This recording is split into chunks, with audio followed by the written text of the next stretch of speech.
welcome to Mad Max channel. So today I have a review of a remote control RC car.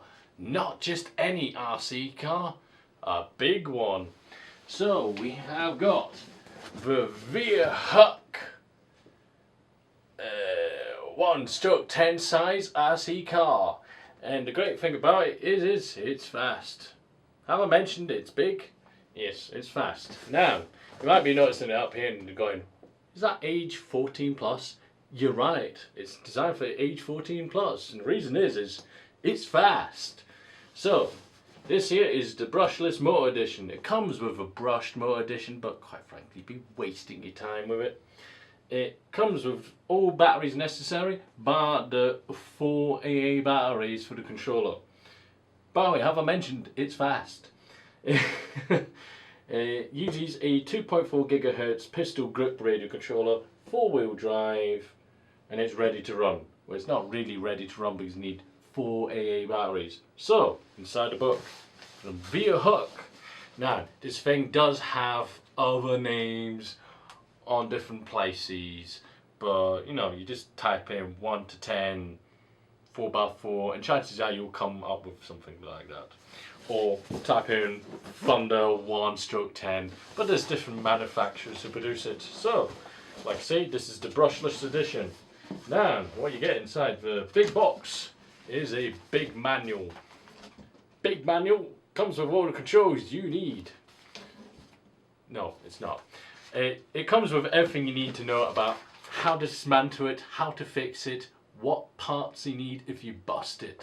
In other words, if you let a 3-year-old control the thing, it's going to hit a wall or tree or table and break. Now, a word of warning, this manual was written by a person who Googled what English might sound like. It wasn't very well translated, but never mind, it gave a good laugh. So, it gives its dimensions and sizes. Sizes being length, well, we just use millimeters because the other numbers are just questionable. 446 millimeters long, width 321, height 208, wheelbase 294, gear ratio 1169-1, wheel spec 122 by 60 millimeters, ground clearance 52 5.2 centimeters of ground clearance. Now, they do say it's fast, and they're not wrong with that. Typical manual says warnings, instructions, what to glue, what to use for lubricants and stuff like that. In other words, yeah, don't use those kind of lubricants if you're thinking of it. You know, Vaseline and stuff like that. Don't work like that. Right, it comes with the B3 charger. Basically, it's a balancing charger. It uses the figure of 8 charge socket cable. It does actually come with that cable. And it has on the other side, it has a charge balancer, one for the battery currently in this vehicle, or one if you want to shove another cell onto it. Apparently, it handles 20 watts worth of charge power. I will admit, it does actually run a little toasty. I have charged this vehicle. It also comes with its own personal little manual. Basically, it changes colour once it's charged. Red to green. It comes with, well, in my case, a UK plug adapter. However, I have never, and I have seen many cables in my life, I've never seen one like that. It comes with extra things that, quite frankly, I don't know what they're for. It comes with extra M3 sticky, double-sided sticky tape. There is a reason for that one, and I will highlight that one in a minute. It obviously comes with a controller. Right, we'll keep that controller out. And then, obviously, we come to the vehicle. And I've removed all the excess packaging. Basically, their way of packaging it was, well, quite sensible, actually. And what they basically did was, they had cardboard sections that would fit round the wheels. And, you know, this is me. I'm 6'2", and I'm currently hiding my head behind this thing. So, you know, compartment my hand size. I'm 6'2". So my hand is, well, bigger than the wheel, but you know, it's big. It's big. I mean, I'm 6'2", high. I'm currently looking through here, through the gap in the wheel arch. Yeah, it's big. It's fast. So, anyway, box inside. Right, shall we go with car or remote control? Car, remote control. Right, remote control. So, remote control itself. On the bottom here, we have got the battery compartment for the 4AA batteries. Anyway, there's 4AA batteries that fit in the bottom. I'm just being a bit daft and not holding it properly. So we have on top the antenna that swings out nicely, 2.4 gigahertz like I've mentioned. You have a strap holder at the top here, an on-off switch here, and for some weird crazy reason a DC jack. I don't think you'd ever really use this thing that much that you'd run out of it. It is all plastic, just to mention. Throttle control backwards, forwards. Steering control. I will admit it is rubberized round. I don't know if you can actually see it well or not, but it's squeegee, nice and rubbery. It has a couple of controls here. To be precise, you have a steering speed trim. It just basically control how fast it spins. Steering trim to adjust the leveling off the steering in case you bashed it a couple of times and it goes left or right whenever it's meant to go straight forward. And a throttle trim. Now the throttle trim itself, well, doesn't really do much unless of course you try to reprogram the speed controller. More on that some other time. There's better people to explain exactly how that works. I've never bothered with these other two switches. They don't seem to be particularly important. Right, vehicle itself now. You know, the main important behind it. So, typical body shell, soft, hard plastic, does its job. Wheels, soft, squeegee enough, there's clearly something in it. Now, apparently these wheels are glued on. That's great. So, next part. Each wheel is held on by a bolt. I'll mention more on that one in a second. So, each wheel has its own independent suspension. All wheels basically drive, differential as you would expect it. So, as you can see, you know, we'll move both back wheels simultaneously and the front wheels move. Obviously, there's plenty of gears. So, everything held in place by these little metal clips. These. 4 of them. I'm saying for a reason is I've lost one. Body shell, typical plastic thing, can replace it, will need to replace it at some point because I've tumbled this thing a couple of times. But you know, if I'm doing a review of something, I might as well make sure I test it properly. So, probably wonder what I'm doing here. So, we have back of the vehicle like so, and the motor, the DC brushless thing, 3 cables go into it. If it's got 2, it's not brushless. If it's got 3, it's brushless. That's how you can tell if you got brushless or not. You have a fan controller for the motor. It needs it. You got some capacitors which are 4 of us things stuck on top of the remote control servo for the steering. Don't ask me why these capacitors are not just simply soldered onto it, but never mind. You have the receiver box right at the top here. That obviously shucks its cables into this thing and then obviously that there. Now, the speed controller is currently rated as splash proof. Well, I wouldn't want to go through big puddles with it. That's a simple way of putting it. Battery itself, this big thing here, held on by 2 of these clips, you know, the ones you lose, if you're daft enough. You know, it says 15 minutes off operation depending on how you use it. I thrashed this around the place. Ooh, sticky pad. I thrashed this thing around in a car park and it's been fine. So, anyway, how do you turn the thing on? Glad you asked. There is the link of power which goes from the battery pack, and by the way, if you're thinking this battery is something wrong with it because you can detach the power plugs, no, it's meant to be. It's water sealed battery pack. You have the connector here. You click that in. There's only one way it can go. There is a fan for the cooler. Now, I've never managed to make it overheat, so it should be alright. So, there is a dinky little switch that flaps around in the breeze. Quite literally, flaps around in the breeze.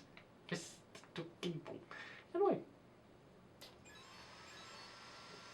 we have liftoff. So, you switch that on, you can probably hear the noise it's making.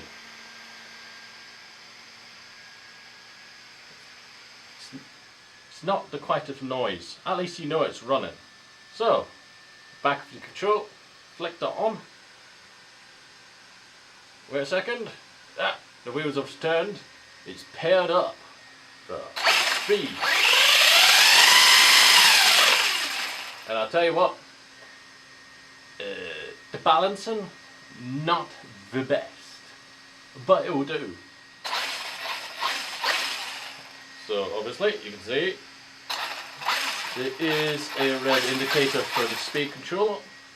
There is also meant to be somewhere over the mountain a button to reprogram the speed controller, I believe.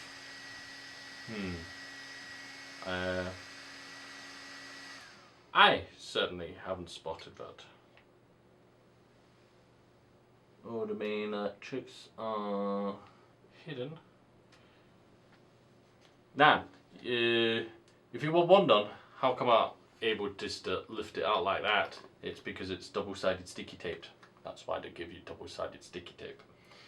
You would think that these manufacturers who make these speed controllers would actually give them something to mount it with. No, they've not. They've not. Not even in the slightest. Oh. Oh. Interesting. Right, I haven't seen a reprogram button on this. Now, it could be just me being blind or stupid. Something resembling either one of those two. But, yes, she is fast. I am. Good to see, it is fast. It's a fast vehicle. It can tumble itself over if you're going fast speed and hard turn. Especially if you stick the steering speed up on this here. Oh boy, does this rock. Now, if you're driving it in front of a 3-year-old, they'll want to play it. So, could a 3-year-old control it? Yes, and I'll explain how. Them not having a controller in their hand. Basically, the best way, surprisingly enough, to get a 3-year-old to be able to play it. I would never give a 3-year-old this as a toy to play with, simply because it's fast and it's heavy. It hurts when it hits you.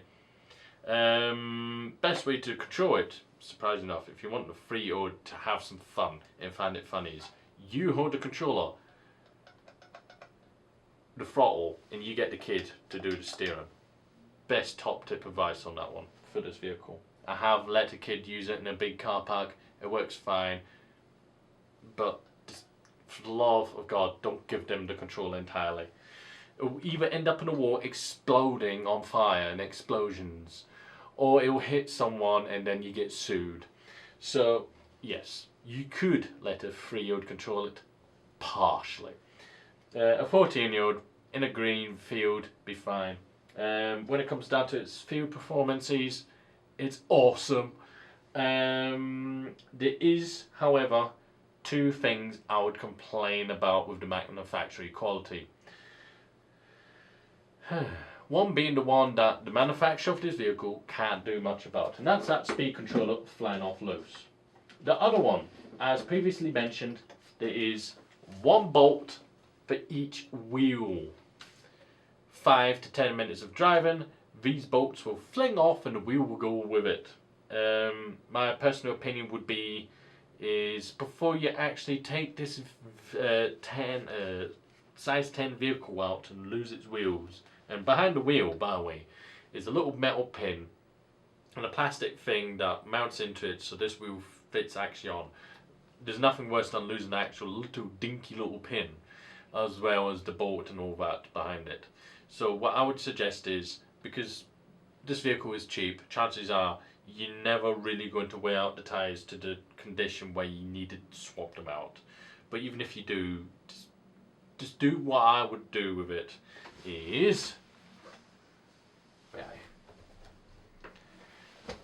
take the nut off, use some heavy duty glue, dump glue into it, yeah, tighten it down as tight as it goes, let it dry overnight. That is the only manufacturing complaints I could possibly do with this vehicle, with thrashing it and letting 3-year-olds control it. It has survived crashes into tables, tumbles and all sorts. Oh, I did say it's managed it all perfectly fine. I have actually cracked a bumper. Never mind, never mind. I wonder how I managed that one. Anyway, so yes, that is the Virhuck size 10 vehicle. I am going to stick on a attachment of its performance video on a car park or back garden. I have to do a repair on that bumper. Yeah, that must have been when I hit that table up speed. Yeah, it's a front bumper too.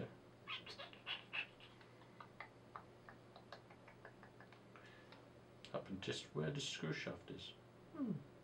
Anyway, so suspension itself perfectly fine too. It is oil shocks. Yeah, it's oil shocks, so you can hear it. And yeah, besides the wheel nuts and the dubiously loose speed controller, which happens to be quite common, I can't fault it for its price. So yes, with that note, thank you very much for watching. I'll have obviously the video extension right after this here for a run in a car park, so you will get an idea on speed. But yeah, well worth the money, even if it's just for yourself. Okay, so got it in the backyard. I am currently running it with one hand.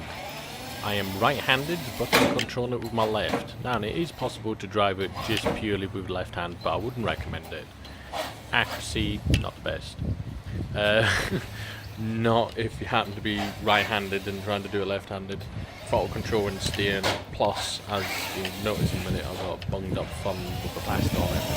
So I'm trying to do the steering with bunged up thumb, not the best buddy. Anyway, I was going to do it on a car park, but it wasn't possible because it was way too busy, so I ended up having to do it in the backyard.